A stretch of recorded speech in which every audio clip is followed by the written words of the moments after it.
Okay, in this section we're going to talk about IS authentication.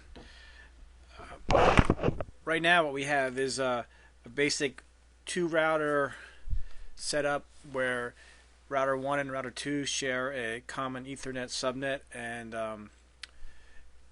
ISIS is configured on the fast Ethernet interfaces. So let me show you the configuration on interface F00.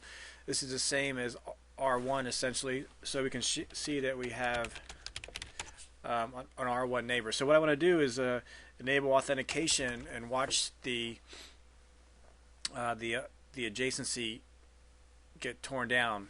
So let me go ahead and turn on debugging for IS authentication, and we can watch what happens.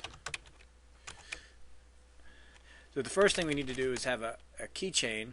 Let me go ahead and do it on R1. I won't turn debugging on R1. I'll just do R2. But I'll set things up on R1 and then have it fail on R2. So the first thing we need to have is a keychain. We'll just call it ISIS, a key number, and a key string. And then all we do is actually apply authentication, ISIS authentication on the interface. So in this case, ISIS has two modes, two possible modes. You've got MD5, which is the encrypted password, or you can have just plain text. So we'll just use MD5 in this case.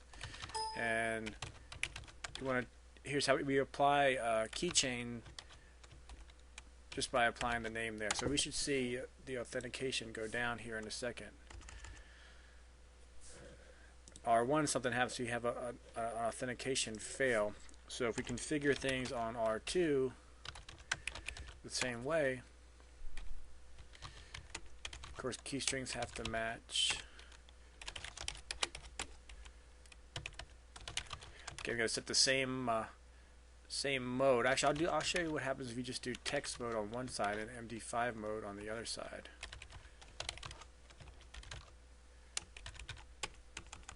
Now it's going to try to do authentication.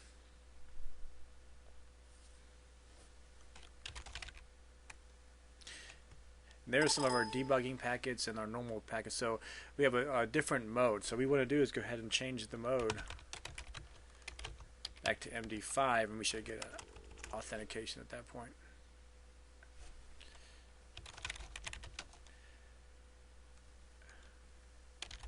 And the neighbor is back up. So that's all there is to that.